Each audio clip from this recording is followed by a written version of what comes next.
दोस्तों सब्सक्राइब करें और देखें रोजाना दिल दहलाने वाली कहानी और बेल आइकन प्रेस करना ना भूलें। दोस्तों हमारे आज की कहानी के लेखक है श्रीकांत यादव। दोस्तों यह घटना आज से करीब 15 साल पहले की है, जब मैं गांव से शहर काम की तलाश में आया था। इस शहर में मेरी जान पहचान की मेरी एक बुआ रहा करती थी।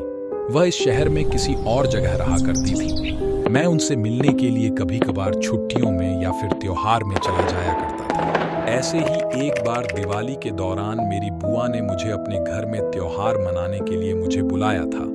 इसलिए मैं दीपावली से करीब 2 दिन पहले उनसे मिलने के लिए उनके घर के लिए निकल जाता हूँ और बस स्टॉप में जाकर खड़ा हो जाता हूँ, जहाँ मुझे पता चलता है कि उनकी एरिया में जाने वाली बस अभी रात के 8 बजे आएगी, जिसके कारण मैं उसी बस स्टॉप में रुक जाता हूं, जहां पर रात के करीब 8:15 में वह बस वहां आ जाती है, जहां मैं उस बस में जाकर सीट में बैठ जाता हूं।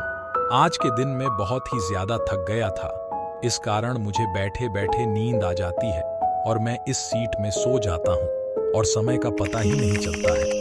और फिर मेरी नींद रात की करीब 12:15 में खुलती है, जहां पर मैं देखता हूं कि वह बस अपने लास्ट स्टॉप पर रुकती है और फिर मुझे पता चलता है कि मेरी बुआ के घर का स्टॉप पीछे छूट गया है। और अभी मैं यह सब सोच ही रहा होता हूं कि तभी मुझे बस का ड्राइवर कहता है कि अब यह बस आगे नहीं जाएगी, अब आपको यही उतरना पड़ेगा। जिसके कारण मुझे इस बस स्टॉप में उतरना पड़ता है, जहां पर दूर दूर तक एक भी बंदा मुझे नहीं दिख रहा था।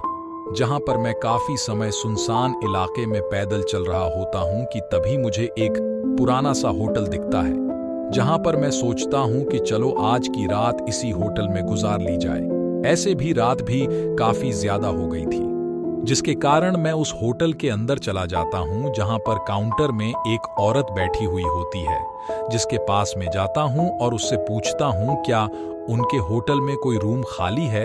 जहां पर वह औरत मुझे बड़ी अजीब तरीके से देख रही होती है, जहां पर मैं उससे दोबारा पूछता हूं क्या तुम्हारे होटल में कोई रूम खाली है। जहां पर वह औरत मुझे रूम नंबर 13 की चाबी दे देती है, जहां पर मैं उस काउंटर पर रुपए जमा करके चाबी लेकर अपनी उसी रूम में चला जाता हूं।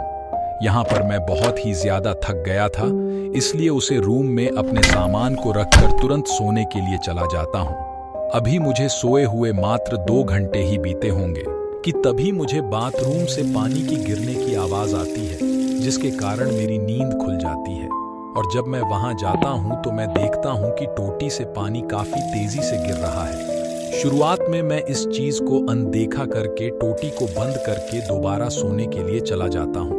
अभी मुझे सोए हुई मात्र 10 मिनट ही हुए होंगे कि तभी मुझे बाथरूम से दोबारा टोटी से पानी की गिरने की आवाज आने लगती है, जिसके कारण मेरी नींद खुल जाती है।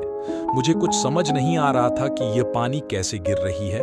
और इस बार जब मेन टोटी को बंद करने जाता हूं तो मैं देखता हूं कि टोटी में पानी की जगह खून निकल रहा है, जिसे देखकर मैं बहुत ही ज्यादा डर जाता हूं और हड़बड़ाहट में वहां से निकलने की कोशिश करता हूं कि तभी मैं अपने सामने एक बहुत डरावनी लड़की को देखता हूं, जो अचानक मेरे ऊपर हमला करती है, जिसके कारण मैं वहीं बेहोश हो जाता हूं। इस घटना के बाद मेरे को सुबह के समय होश आता है, जहां पर मैं अपने आप को एक खंडार के बाहर पड़ा हुआ पाता हूं, जहां पर मैं खड़ा होता हूं और वहां से गुजर रहे एक व्यक्ति से पूछता हूं कि भैया यहाँ पर एक होटल था, वह होटल कहाँ है।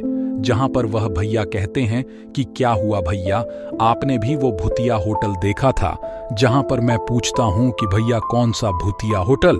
जहां पर वह भैया बताते हैं कि यहाँ पर काफी समय पहले एक बहुत बड़ा होटल हुआ करता था।